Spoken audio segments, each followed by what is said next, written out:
Hello. Thank you for coming to my talk. This is actually my first talk ever, so I'm very excited about it. I'm very excited to share the things that I've learned. Cool. Great. I've been doing Drupal for about 2.5 years since I started at this position, so now I feel like I've learned enough about it to talk to other people about things.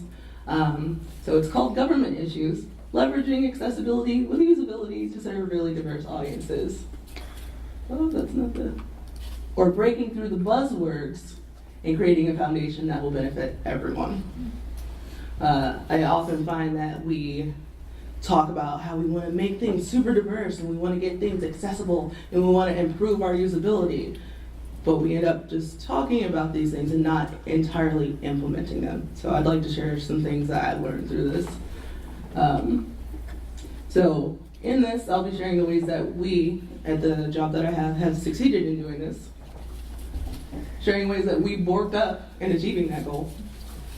And then things that we're changing, to do better and serve our people better. Both to achieve compliance and then also to create a better experience for our users. And I'm also going to share some of the tools that I use that you can use to achieve similar results in your projects. So, about me.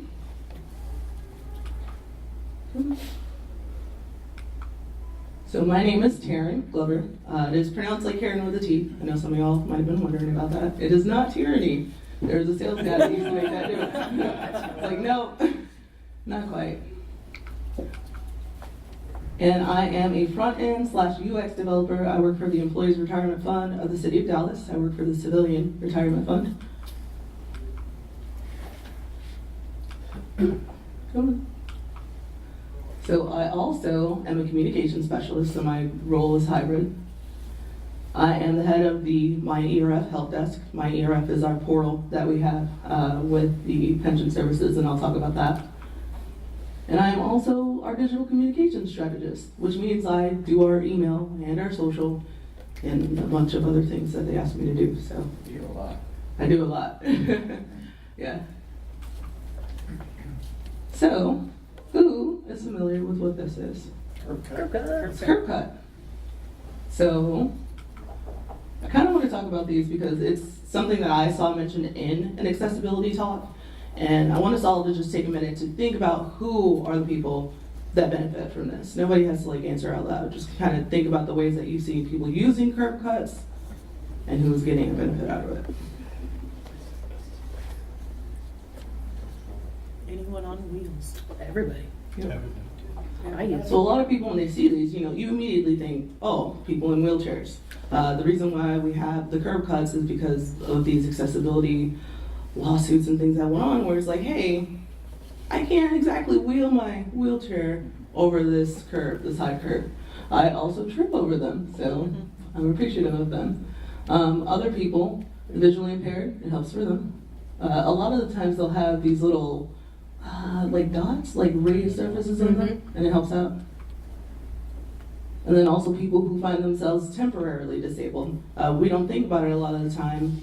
We just think, we're able-bodied, it's gonna be that way until we kick it. But people that end up with, apparently they don't do the crutches as much. They have the little scooters that you'll put your knee on, and that's pretty helpful.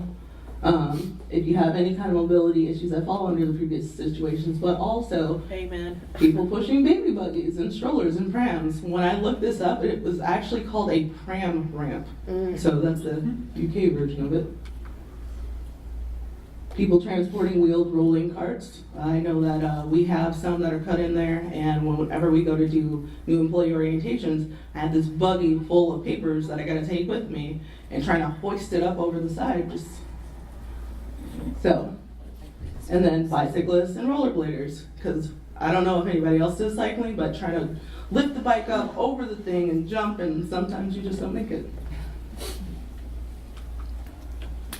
So, the first time that I saw this image, something clicked for me because I would see things that were accessible, but I didn't really think about the fact that it expanded beyond just people who had disabilities.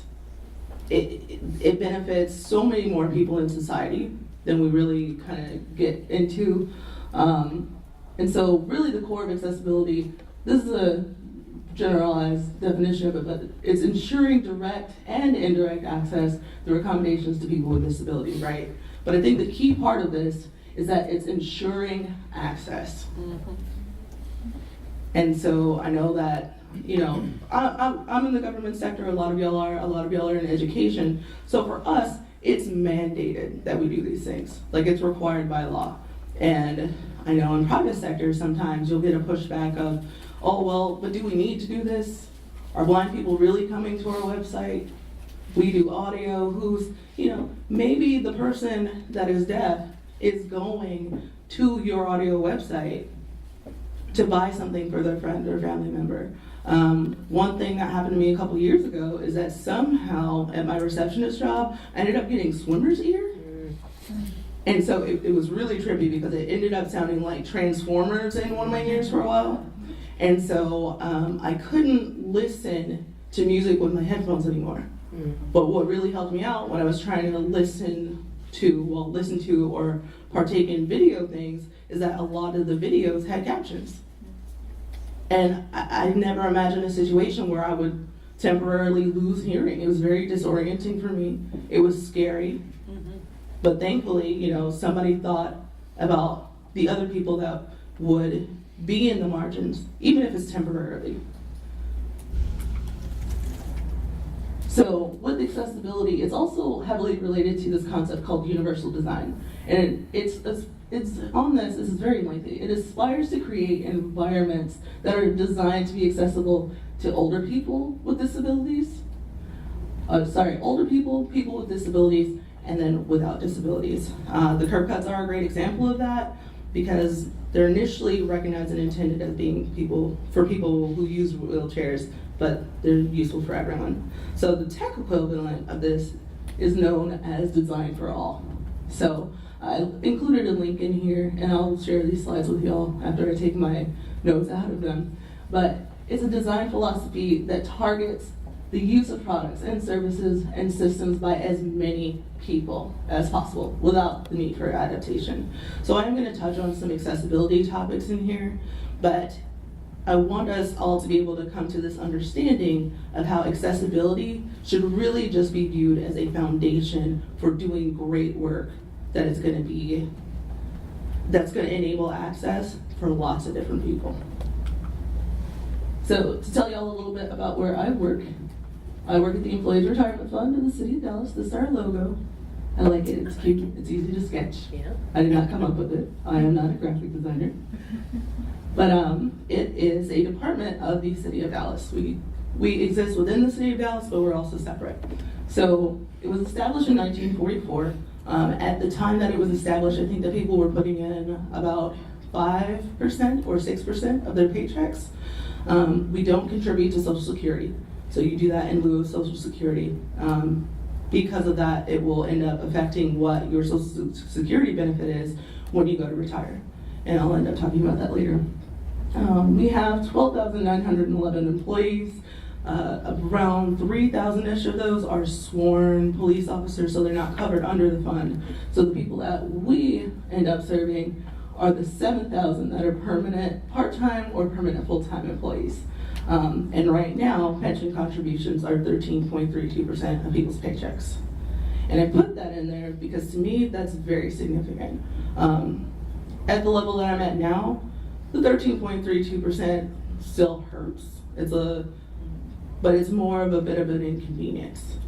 But I also remember when I was making $10 and $13 an hour, and I can't imagine how I would deal with that. And so to me, it's very important that our information is made available to the people at those levels because you're taking a significant part of their income. Another short story. So I do new employee orientations, and sometimes managers forget to explain the pension benefit to people when they're signing on, and they forget to explain the 13.32%.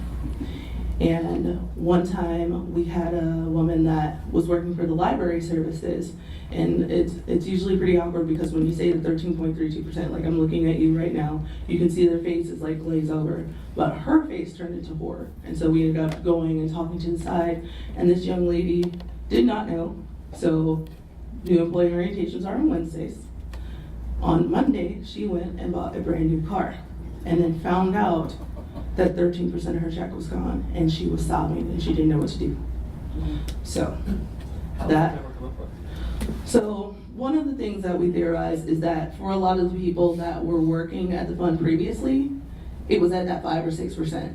And so because Social Security, it's in lieu of that, they don't really notice that it's gone, and it's like a frog in water. As it's going up slowly by slowly, you don't think about it. So maybe they just forget that it's a thing that they should talk about. We do talk to our managers, and there's less of it that happens now, but yeah, it's one of those things that it's pretty big. So, totally put my face into the mic there, sorry. So with our websites, in 2002, long before I got there, we launched our first website. It was a static HTML site. My boss picked up a book, learned how to do HTML, put the site together. She's pretty freaking amazing. I'm not just saying that because it's recorded and she's gonna watch it. So in 2015, we launched an active employees portal, and it was in Drupal. They had something before that called ERF TV, and it was a place where they could go and take quizzes and learn about the pension benefit. But with this portal, we're making the information available to them in a more in-depth way. And I'll get into that. In 2017, and to put in here, in 2015, the portal was only for active employees. If you were deferred vested, which means you separated from service with the city, you're no longer active, you couldn't log in. And if you were a retiree, we didn't have anything to show you. So in 2017, we launched our retiree portal. And so that gave them access to their 1099-R forms. And just recently here in 2018, we launched our pay stubs in the retiree portal. So it gave them access to pay stubs online, and then we stopped mailing physical stubs unless people opted into receiving them, which threw off some people. Mm-hmm. But a lot of them were understanding. So those are kind of some of the things on our roadmap that came up with challenges. So, and let me make sure I covered everything on the last one. Yep. So the next part I want to talk about is knowing our audiences. So it's one thing to be designing for these people. I know the pension stuff back and forth because I have to talk to people about it all the time. When I answer the phones on the help desk, I'll answer it. I have to build things that explain it, so I need to know what's going on. But one of the most important parts is understanding the people that I'm building these things for. So we are going to go over diversity in theory versus diversity in practice. So usually in diversity and inclusion talks in tech, we presented talking about we're going to build these products for people, and we a lot of the time will base it on their group membership. We want to serve marginalized people, but we kind of do it towards group membership. And I can tell y'all right now, I know that a lot of y'all might be aware of this, but there's a difference between me, who is a Black person. I am able-bodied. I have a college education. I had a parent that graduated from college. I used to work in auto finance, so I know a whole lot of stuff about auto finance. But then you have somebody who might be working in the streets or the parks department, and they have entirely separate needs than I do. So usually these are what we get when we're like, yeah, diversity, everyone, it's all together. I see it so many times. And yeah, we're all happy because we're together and we're in community. And I'm not diminishing in any way, all the sense of community and together. That's very important to me too. But we need to get beyond surface stuff. We need to get beyond saying, oh, we made sure that all our Black people and all our Hispanic people and disabled people and trans people, they can all log into our website. But how are we serving those people? How are we meeting their needs? So with the city of Dallas, there are 1.3 million people that live in the city of Dallas. My hometown was 8,000 people. So super culture shock when I moved there. Out of the people that live in Dallas, 33.4% of them are native Spanish speakers. So at home, they speak in Spanish. I believe that the number is 46% around, like when you include everybody that doesn't speak English at home. And then I just found this out. Most of the people that work for the city of Dallas don't live in Dallas city limits. A lot of that is actually related to cost. It is extremely cost prohibitive to live in decent neighborhoods in Dallas. I did air quotes. But even the numbers for the police and firefighters that we don't serve, but 4 out of 5 of the police and firefighters don't live in the city of Dallas limits. And so that has all kinds of implications of, how people relate to the communities that they serve, but that's not my talk right now. So I also looked this up because we do have a lot of people that move from one part of Dallas to the other. I don't know if y'all know, but we had a bunch of floods in Houston, and a lot of those people ended up coming to Dallas. They went to the K. Bailey Hutchison Center. We had the opportunity to serve those people and help out. I didn't get to go and do it myself, but my boss went, some of my coworkers went, and we helped those people to acclimate and transition after a big loss in their lives. So you'll see on here that the top 10 languages that are spoken, I keep talking about Spanish because that's primarily what I know, but I do know that we have large Vietnamese speaking communities.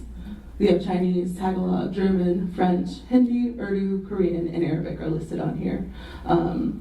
One other thing that is happening is that Toyota has recently moved their headquarters from California to Plano. So now we have a bunch of people that speak Japanese that are coming. And obviously many of these people are bilingual, but I know that when I went over to Japan in 2016 myself, I got the opportunity to go and do that.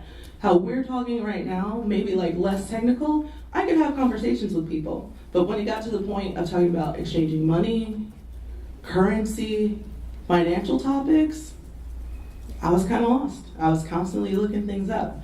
And so it's a lot easier to understand those complicated concepts in your own language, your first language. And honestly, we live in Texas. I live in Dallas. There is no excuse for us to not offer up these things. We do very well with having our publications available in English and Spanish. We do have people that are at the fund that speak English and Spanish, and the new guy speaks German. That's pretty cool. German is on the list, so hey, you can help us out with that. But we also need to make sure with our portal that we're offering that same level of bilingual service on the portal. Here's some more stats about the city of Dallas, because diversity goes beyond race and gender. This is a race and gender breakdown. I do want to point out that this is binary, so there are some people that are missing in these stats, and I just do want to acknowledge that. But this talks about the percentage of people in Dallas and the percentage of people that are in Dallas County and the grand percentage of the totals. And again, I'll make these available to you. And then these are actually age stats. So crazy to me, one of my coworkers in City Hall sent me this, which I asked for it. There are still people working for the city that were born in 1900 to 1945. Like, some people just don't retire. They don't feel like it. There was a gentleman that I was helping, and I was looking at his eligibility, and I was like, I speak some Spanish. Not enough to do it right here in front of y'all now. But I was like, sir, I'm sorry, do you mind me asking how old you are? He's like, oh, I'm 77. And I was like, you could have retired 17 years ago. And he's like, I know, I like working, I don't want to stop. So, but in all of these groups, I fall in here, 1987, I'll be 31. But, we have this generation of people and then Gen Z, they're there. They were born and they don't know, like, the pain of having to wait for the modem to sign in and people calling and knocking you off AOL and getting lectured by your mother for making it so that people couldn't call in and knock you off the internet. But we have all these people that we still have to service in our portal, and they all have different technology levels, and to be fair, it's not fair to assume that the people that are the baby boomers and people that are 80s don't know how to use computers. Because I've had 84 and 88-year-old people register for their myERF accounts, and they are super excited. And I've had somebody that was 56 years old call and complain because he had to get on the computer. And that people of all genders do it, not just men. But one other thing that I want to point out is income disparities. So I got these numbers from the Texas Tribune website. They're from February 2017. And as you know, if you work in government, they put all your business out there. But out of the employees that we have, 3,913 employees make up our top 5 departments. So it's like 55.9% of the people that are in the fund. They are these top 5.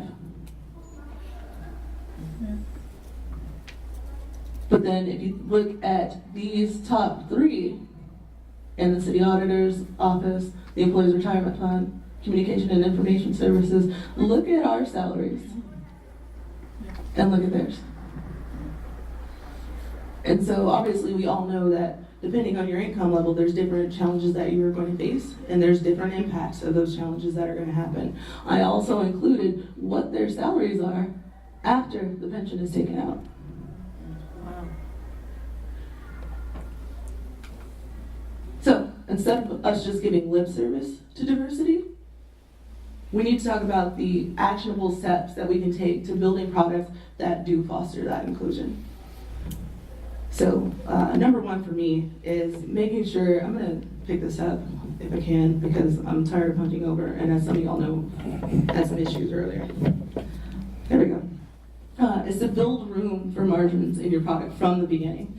It means taking into account the different barriers that people might face, resolving the situations that you've identified or have been informed, and make sure that you're listening to the people that you're designing for, that you've been informed that are disproportionately affecting these people.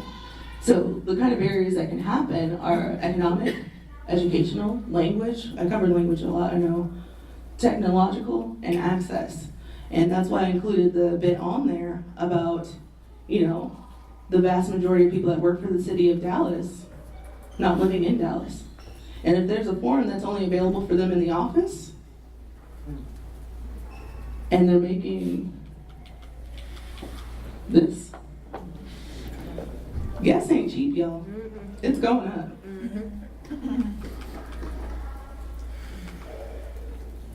So that's why we need to make sure that they're available online in as many languages as we can. So, but the great thing about this to me is that when you are designing for those margins, I know a lot of people will get stuck on, oh, but why are we catering to one group or this group or that group? Why aren't we catering for all people? When we build for these margins, they're often intersectional. Minority groups are not the only people that face poverty. So the thing about it though is that it's alleviating the disproportionate effect that that has on people that are marginalized. So it's helping everybody. It's helping some people exponentially more, but it is helping everybody. So when we build our products with accessibility standards at their core, it makes it a whole lot easier. So I do want to give an example. Some of y'all might have heard this week. I apologize if you're hearing it again. It's our front page slider. So everyone knows that everyone wants to be on the front page above the fold. So to solve that, we have a slider that's on the front page. This is the one that we have right now for our pre-retirement lunch and learn series. People can come in during lunchtime and they'll be able to get information that they might not be able to if they were doing an all-day seminar. So we do this because it helps with, it helps for people that can't afford to take a whole day off. Sure. But the problem with the slider, and it's available in English, it's available in Spanish, it's image. This is an image with text on it. So obviously it's an accessibility no-no. We know that we're not supposed to do this. But the other things that I had to take into account, I'm gonna move over here so you can see a little better. So whenever I have to update this slider, I have to do one in English and I have to do one in Spanish. So that seems like it's effective, but one, in Arlington, Texas, and a lot of people work in Arlington, we have people that speak Vietnamese as their native language. I don't speak Vietnamese. And I already mentioned the thing about the Toyota plant. The other thing that I realized is that people on low bandwidth connections, even if I put this at a small enough file size, they might not ever see this. There are times where I've been traveling on the train that things don't come through. Whenever we go to visit people on their work sites in parks and streets, they're often not near the city core. There are some people whose plants are out in Carrollton, some of them are out in the boonies, because we still need people to service water there. But if it's a low bandwidth connection, the people that we meant this for, to be able to come and do those 2-hour sessions in the middle of the day, they're never gonna see it. So the solution for this that I came up with is that we would have front page panels instead. So with this, and the really cool thing about it is that with Drupal, you can do so many cool things. I'm like so excited. I've learned so much stuff about Drupal, y'all. But this pre-retirement seminar registration, this is all text. And so I darkened it so that y'all can see it here, but there's still the image in the background for the creative people that want to see stuff that's there. The information is here, the titles, there's a button that's still there. So I like to build prototypes of things so I can show the people that I'm working with, especially people that are less technical, what's going on. This is the prototype in CodePen. I like Pug because it makes things fast and it's cool. But this is the code for it. Just something with a class of slide, an H3 with the content type, the content headline, content body. This is really easy to build as a view or a block, and it's accessible. And so we just started using taxonomies, and I am so geeked about it. I will talk about taxonomies for the rest of the weekend if you ask me about it. So that content type is usually the taxonomy, and then the content headline is a node title. So this is accessible, it is still creative, and even if that background image does not load, this linear gradient that's here, it's a 2-part linear gradient, you can still see this text. So by using accessibility, we have solved a whole bunch of problems that are not just, can blind people's screen readers, or people that, they might not be blind, can a screen reader read this?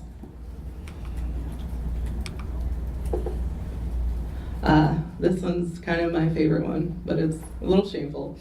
So it's a case study with the new login procedures that we had. So we had, this is not the actual interface. I put this on here, not the actual interface. It was a lot uglier than this too. So it did this thing where the username was above the fold on a lot of people's computers, and then password was down here, and just, it was grody. But, so with this form, we did identify that we had an issue in our logs because we had people that would just try and brute force the crap out of this thing all day, because username and password are on the same page. So in order to solve this, nefarious folks kept trying to brute force in usernames and passwords. We changed the process to be 3 steps on separate pages. So you'd get asked, what's your username? And then you would be asked to put in a security question answer. And then on the last part, you would be asked to put in your password. So, I'm talking about that. The users were required to come up with 3 different security questions. So the other thing about it is that even if you figured out what one of them was, or if you forgot it, which happens a lot with our members, they forget their security question answers, you could just answer another one. And then we explained this new process to people using modal. Please don't use modals. We finally stopped using modals. I showed them something else that they could use besides the modal. It's the animate.css, and it's like, yes, we'll use this on everything. It's like, as long as you never use a modal again, I am happy. So, when I went to go and check the analytics for this, we got far less hits. It was usually from Russia or China that we were getting these issues, but in our Drupal analytics, the forgot password link kept showing up, but it was in Spanish. So what do y'all think happened? Were those pages not translated? So, yeah. The modal was only in English. 33.4% of the people in Dallas are native Spanish speakers. and we didn't translate our explanation of the new process in Spanish. Also, the security questions were only available in English. So what would happen is that our Spanish-speaking users knew that if you went to the forgot password page, it would send you a link and you could click the link and it would let you log in if you made a new password, and then you wouldn't have to deal with whatever the annoying modal was telling you to do. So they figured out a workaround. Users will come up with solutions when you leave them out. And then asking someone to come up with 3 security questions and not explaining it to them, if somebody did that to me in Japanese, I'd be upset.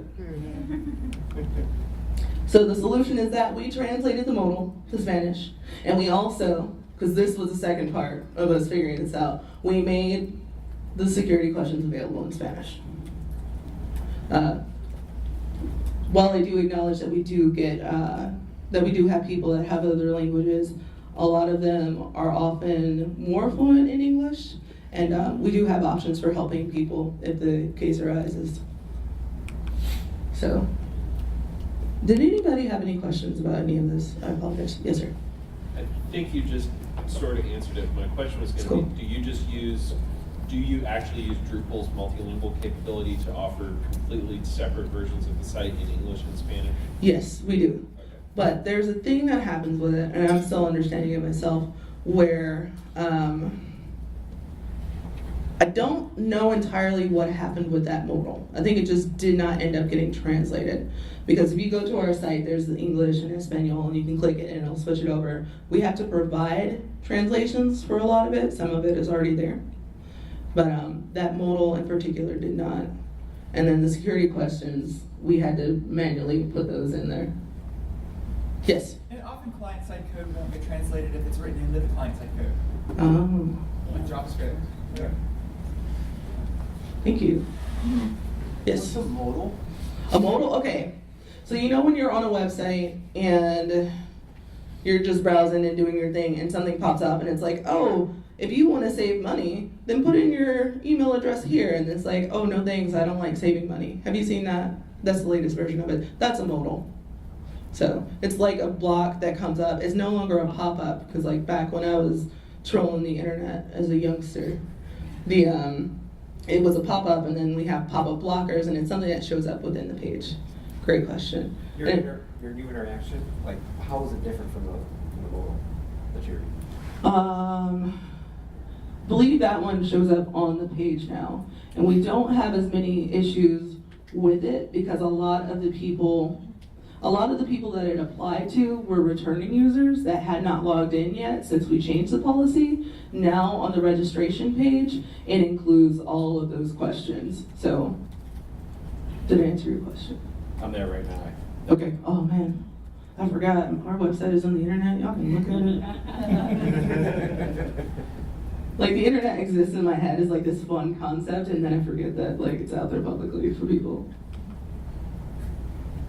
So moving along, the second step I think that we can take in this is to try and identify the pain points that create the challenges for our audiences. This is back on the diversity topic. And again, these are often intersectional pain points. And then 3, making sure that we're designing our products to offset the situations that will result from the marginalization. This is the example that I gave earlier of making sure that our forms are available online for people, so that way they can just print them off and mail them into us from wherever they are. People can also inter-office mail things, so they can print it at their work site. In this case, we know that many of our users don't have a computer at home, and their phone is their only means of accessing the internet. There's a lot of people that don't even use their computers at home anymore. So, you know, that's both sets of people. So we need to make sure that we're testing our new features for mobile readiness. Sometimes this does not happen. I go into small fits of rage.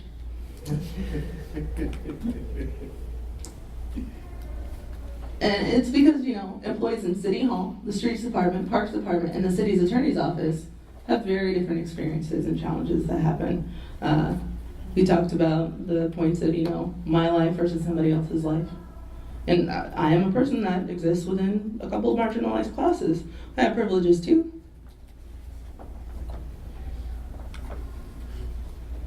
So the retirees have a whole different set of needs that are separate from the active employees. And we started having to catalog that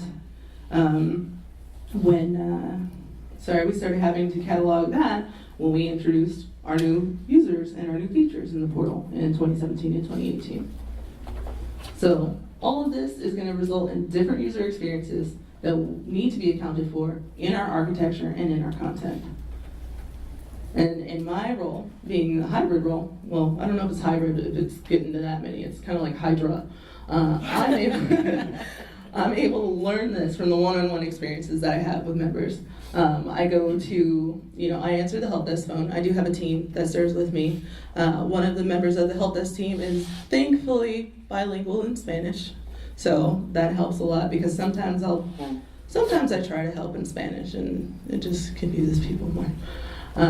But I also go to member meetings, and so in those, we are actually able to go out, and I keep using the streets and the parks department because, they're the people that I usually see using their cell phones. When we go to places in City Hall, they'll go to their computers and start using it. There was actually one time that a guy was trying to sign up for myERF, and it bewildered me because I didn't even think about it. He was filling out the forms with the voice to text.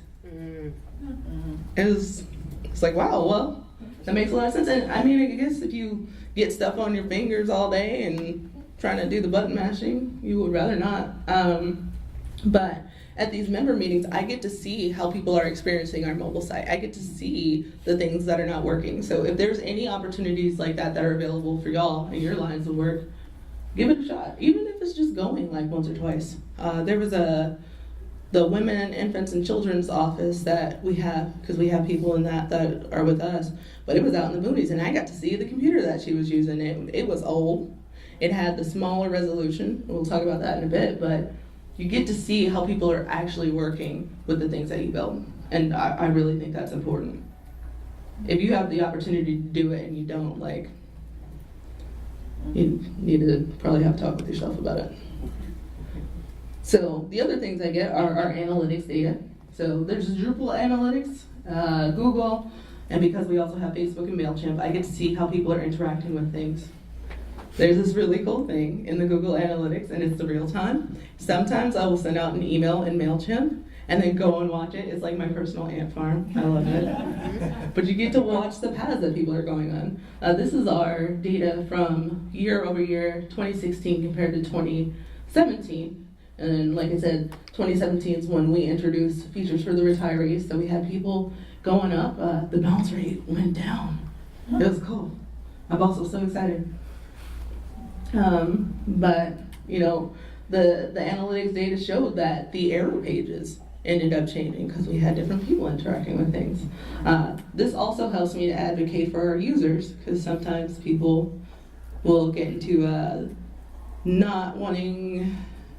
People that are more centered on the data and the coding tend to not entirely understand the human element of things. And being able to bring this data to them and say, hey, we have this error page that keeps showing up, and it's showing up when this thing happens, it makes it a lot easier to get those changes done.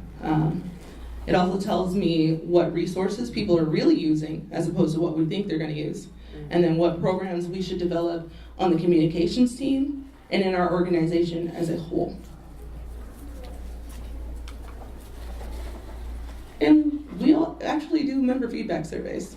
Those are pretty fun. Even when they're like, this site is crap, I don't understand why I can't log in right now.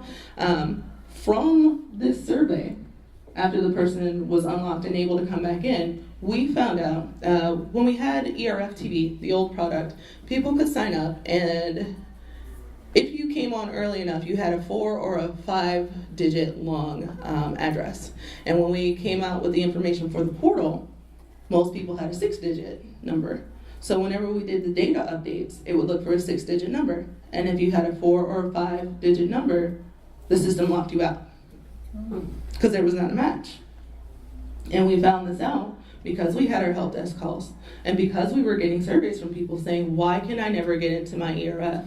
I just want to be able to log in. So we were able to resolve that access issue.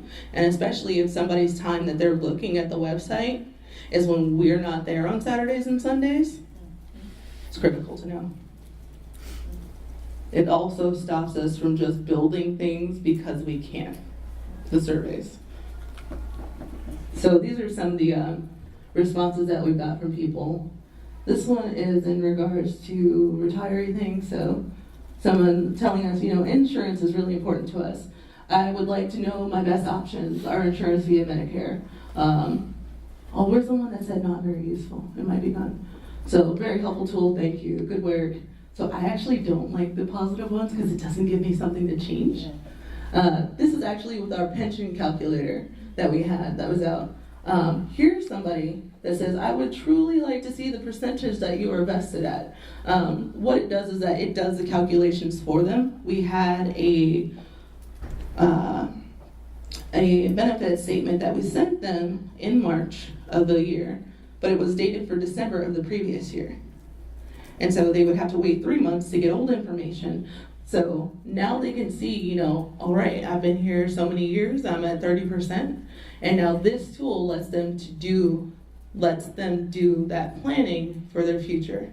Now, if you're somebody like me, you might know a lot of this stuff already. You might have Fidelity, you might have your 401k, your 457. I know that if I was still making $13 an hour and you asked me to contribute another 3% of my income to a 401k, I would look at you like you were crazy because that's my gas money. But this individual wanted to know, where is it that I'm going to be maxed out? For members that started before 2017, I believe it is, it's at 36.4 years of service where you get 100%. And after that, you're just working for free. You obviously still get paid, but y'all know what I mean. Okay, there was another one where there was a retiree that responded and they said, I don't understand why you took away our pay stubs. I'm old school. I still want to get my pay stubs. And it's like, well, you did sign in and you created an account. A lot of people were actually grateful for it because they didn't understand why we were still mailing out statements. Social Security apparently doesn't mail out the monthly stubs anymore. So I guess we'll talk about the things that we've learned from this. For us, we at the fund realize that we have to hold ourselves accountable to making sure that we're putting out things that are of quality and up to standards. Not that we were just putting out garbage before, but that we have to take a lot more stuff into consideration than does this work? Does this work for the people that need it? So once we had the portal, we had customers who needed service. There are a lot of people that are averse to customer service, but that's just how it is. So I transitioned from just being the front-end developer to being a UX developer. I advocate for our users tirelessly. I know sometimes people get tired of it, but I'm the one that has to answer the help desk calls when we fail. We also adopted a ticketing system because we didn't have one before. We didn't need one before. And it's helped to show, yes, this is a problem for people. We also adopted a project management system because before we were just sending emails back and forth and things would fall out and herding cats. But then we also came up with a list of standards for all products that we had going forward, any kind of modules that we're going to develop. Our pension portal is a custom module that has been developed by our other developer in the team. He's more specialized in the back end stuff, I'm more front end.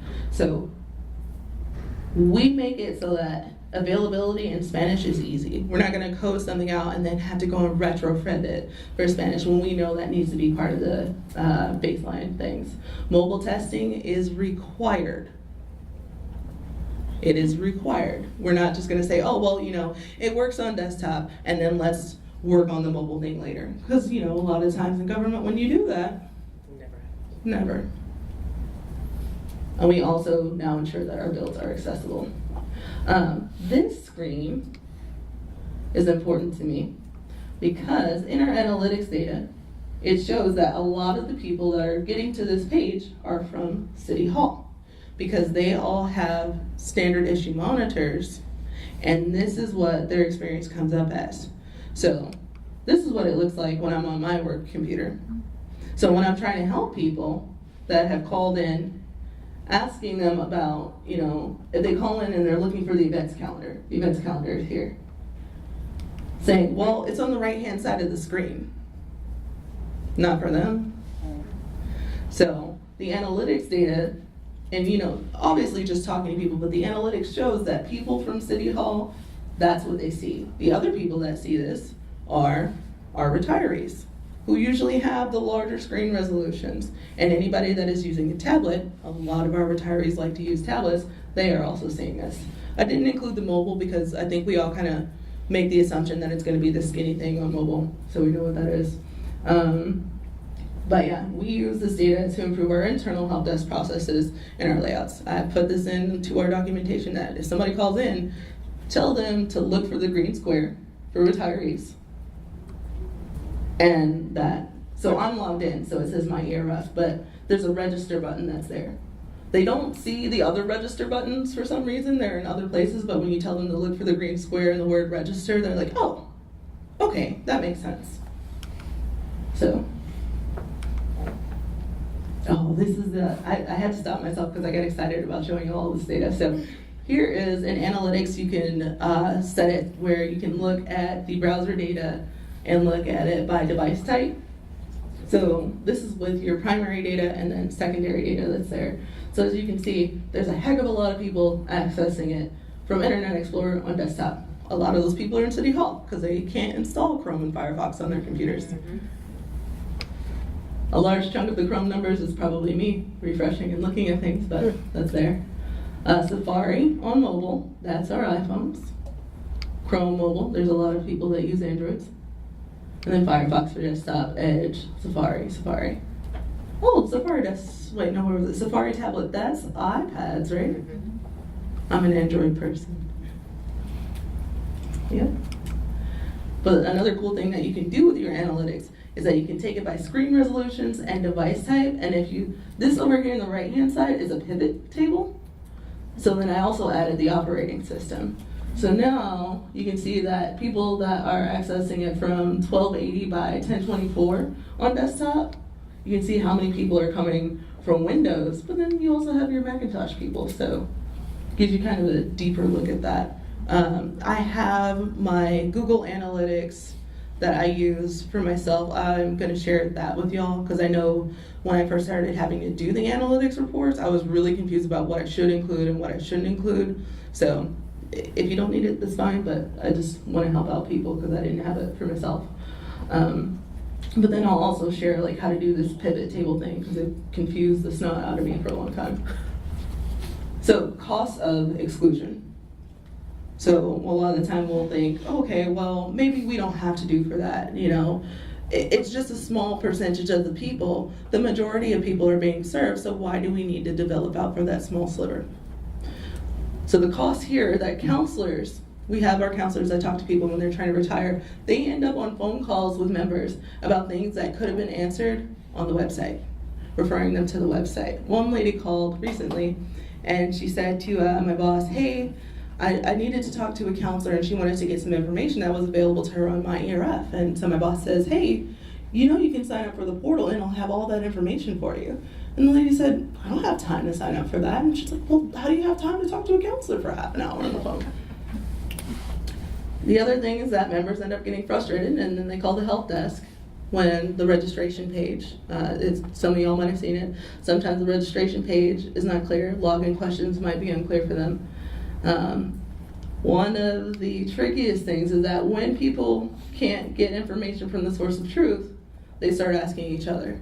And a lot of the times the information that they have is old information or wrong information, and people start thinking that you have to stay here until you're 78 to retire, when it's actually the rule of 78 when your age and years of service add up to 78.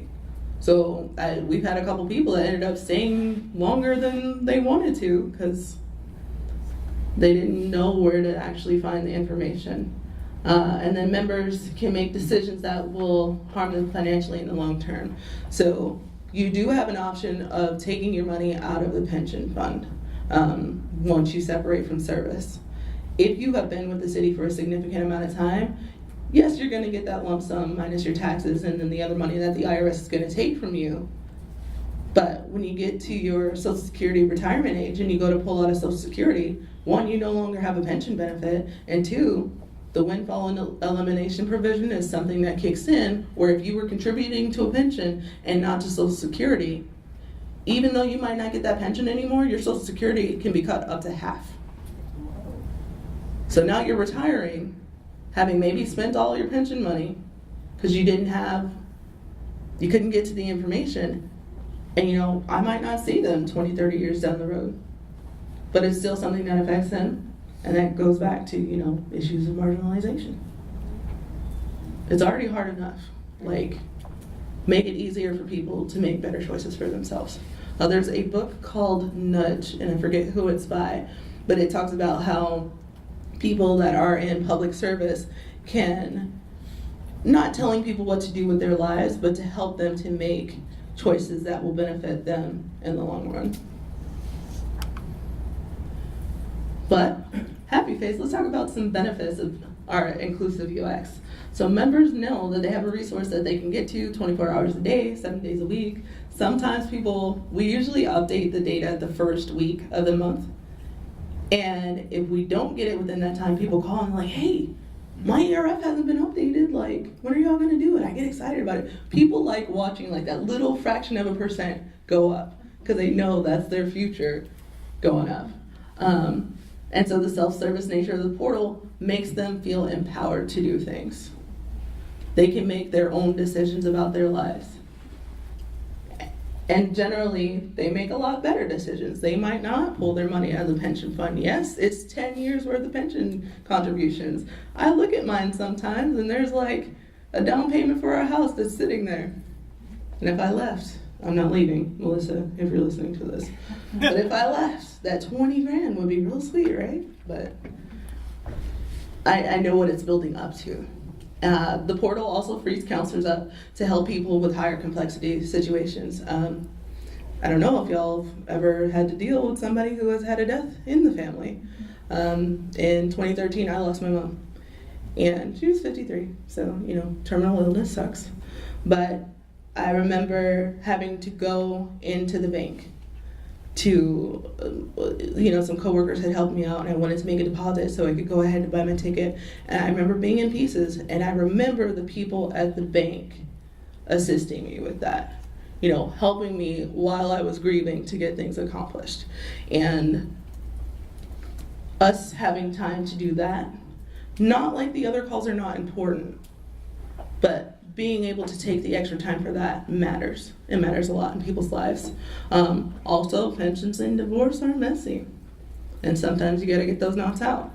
But it also helps us on the development team to be able to create new products to solve more complex issues, like the pension calculator. We're gonna redo this pension budget planning so that people can get an idea of, here's my Social Security and then here's my Medicare. I don't know if y'all know, but when you get to retirement age, health insurance is even worse than it is now. So being able to project for that, we're trying to make things for that for them. So as a local government agency, we're required by the law to put accessibility into our work. But to me, as technologists, we need to hold ourselves accountable and the entire deaf community to make sure that we are performing inclusion and not just talking about it. It is achievable. As y'all have seen, we have some goof ups that we've done. We're young enough that with our site being about 2.5 years, we can still go back and fix a lot of these things and make sure that in the future, we're doing this. And a good base allows room for expansion. There is a gentleman named Reality Canty, and he did a talk at the Big Design Conference in Dallas, and I'm trying to locate it. But he talked about, it seemed like a silly example, but it was the Oreo cookie and how they changed the formulation of the Oreo over time, and it made it so it was available to more people. And just tweaking those margins little by little makes it accessible to so many other people. So here's some resources. I am going to put that Google Analytics template out, codepin.io, because I make sure to assume that not everybody knows everything about what I do. I like to use it for rapidly prototyping things. It's a good way to share stuff with teammates. I can change the colors on things real quick if it's what they need. Ken Tabor is actually, I went to one of his talks at the Big Design Dallas conference, which is in September this year, if any of y'all want to come and visit us. I'm not in the conference, but us Dallas. But Ken Tabor is actually who I learned a lot of Google Analytics things from, and he has a book called Responsive Web Design Toolkit, Hammering Websites into Shape. And then there was an awesome talk by Mike Hill at the DrupalCon Nashville conference with seniors and UX and designing for baby boomers and beyond. So you'll want to watch that. It's still available on the website. So you can keep in touch with me. I am TEARYNEG on Twitter. That's my email, firstname.lastname@gmail.com. So my website is up. I called it KarenWithAT.com because it teaches people how to say my name because they would misspell it before. But the cobbler's children have no shoes, so it's kind of wonky looking right now. I'm working on it. And then my Drupal name is 9 Lives Black Cat, and also on Steam if you want to play video games with me. So thanks.